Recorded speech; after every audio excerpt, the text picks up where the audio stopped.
కొంతమంది పిఎండిఎస్ పద్ధతి, కొంతమంది సేంద్రియ పద్ధతులు రకరకాలుగా చెప్తా ఉన్నారు. సో ఈ క్రమంలో మీ అనుభవం ప్రకారం అసలు పంట పొలాల్లో భూసారం అసలు క్రమేణా ఏ విధంగా తగ్గుతుంది, ఎలాంటి పరిస్థితులని, భవిష్యత్తు ఎట్లా నొక్కుతుంది? అంటే కొన్ని దశాబ్దాల క్రితం చూసినట్టయితే భూమి అనేది, భూసారం అనేది రైతుకు ఒక పెద్ద ఆయుధంలాగా ఉండేది, ఒక దేవుడు లాగా చూసేవాళ్ళు భూమిని కాపాడుకోవాలని.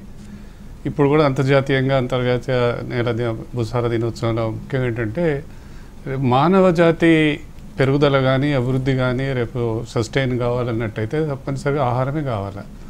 ప్రధానమైంది ఆహారం కావాలంటే పంటలు ఒక్కటే, పంట ఇవ్వగలుగుతుంది, బట్ పంటకు ఆధారం భూమి.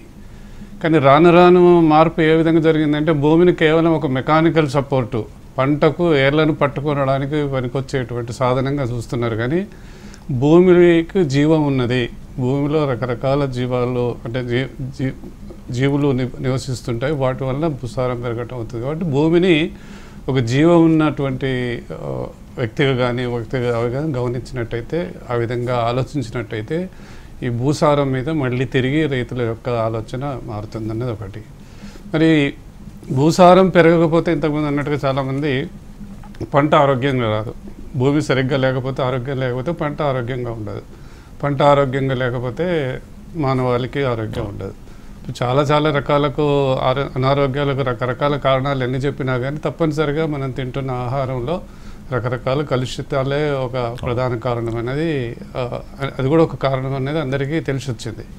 కానీ తెలిసిన తర్వాత కూడా కొంతమంది ఇంతకుమున్నట్టుగా సేంద్రీయ వ్యవసాయం కానీ రకరకాల పద్ధతులకు వెళ్తున్నారు, ఆలోచిస్తున్నారు. కానీ ఈ ఆలోచనలు ఆచరణలో పెట్టడానికి రైతు కష్టమవుతుంది. ప్రభుత్వాలు కొంతవరకు ఏదో ఈ మధ్య చెప్పగలుగుతున్నాయి, కానీ రైతుకు కావాల్సిన ఆర్థిక సహాయం ఇలాంటి వాడాలనేది ఎక్కువ ప్రచారం చేయటం కానీ ఇదా కానీ చేయటం అనేది చాలా అవసరం.